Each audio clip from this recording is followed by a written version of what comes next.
Richard Gauthier. Jacques à la guerre, nouveau roman qui paraît chez Plon et autre rendez-vous avec Philippe Torreton, important cet après-midi à partir de 18 h à l'Armitière. Alors on a parlé de Jacques, de son enfance dans Rouen, en guerre tout à l'heure, Philippe. On va parler de l'Indochine, évidemment. Mais ce qui frappe chez Jacques, chez ce personnage, c'est une sorte d'incrédulité face aux éléments et aux événements. On lui dit « vas-y, faut y aller » et il y va. Qu'est-ce qui motive, qu'est-ce qui fait vivre et avancer Jacques quand il s'engage, par exemple, en Indochine après la guerre? Enfin, entre les deux guerres, pardon. Il faut revenir à ce qu'était cette famille, comme de nombreuses familles où les enfants ne sont pas pris en compte. J'étais frappé d'apprendre, par exemple, que la déclaration de guerre, ce ne sont pas les parents qui ont réuni la famille pour dire voilà, il va se passer des choses, là, ça va être très grave, on va peut-être partir, on va peut-être... Non, les enfants, on n'informait pas les enfants de ce qui se passait. Donc, c'est en écoutant, etc. Et ça, voilà, donc c'est un être qui arrive à l'adolescence, qui se prend la guerre comme ça, qui l'a subie, comme on a raconté ça tout à l'heure, et à qui on n'a pas demandé ce qu'il voulait faire plus tard, qui suit le chemin de l'horticulture parce que le frère aîné faisait de l'horticulture, donc on lui a dit, bon, toi, tu vas faire comme l'autre, et on lui demande pas son avis sur rien. On lui demande pas son avis. Donc il arrive à l'après-guerre, après la libération, avec une personnalité amoindrie comme ça, avec un manque d'avenir certain. Sa ville est détruite, tout se reconstruit. Alors il y a des gens qui se sont bien comportés, mais il y a aussi des gens, et il en connaît, qui se sont mal comportés, etc.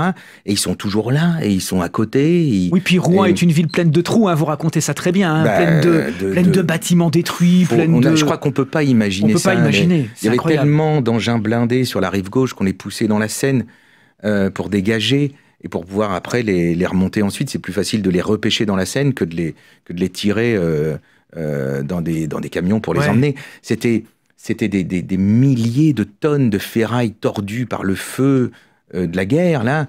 C'était des corps humains déchiquetés partout, pendant des semaines. La cathédrale, donc, éventrée, comme ça, béante, des quartiers entiers disparus.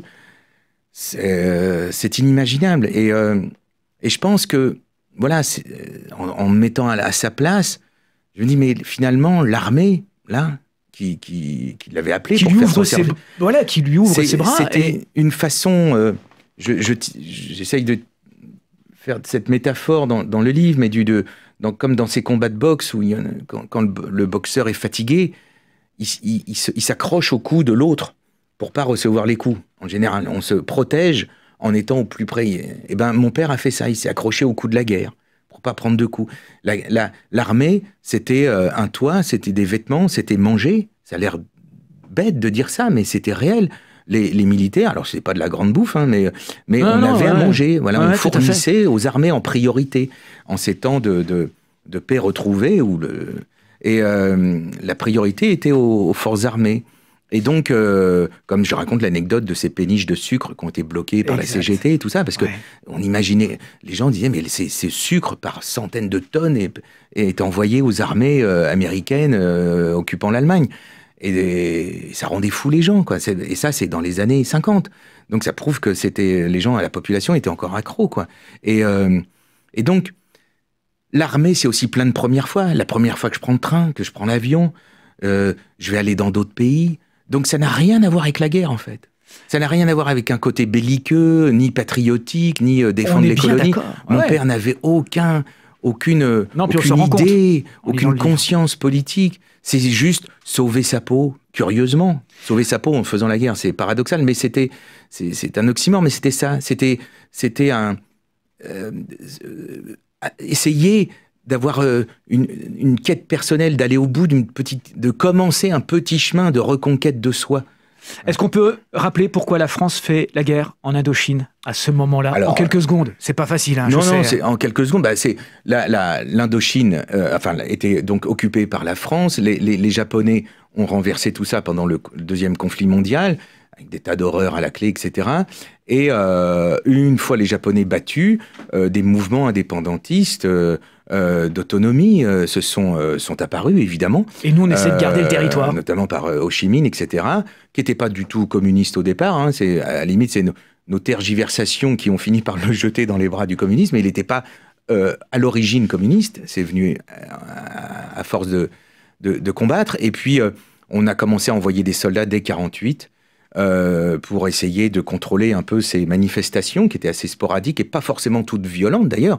Mais la réaction française a rendu ça un peu plus violent. Il y a eu des bombardements du port d'Hanoï, je crois, si ma mémoire est bonne. Et donc, ben voilà, après, c'est un engrenage de guerre. C'est un engrenage avec des soldats qui partent, et puis du coup, bah, ça répond, et puis ça monte.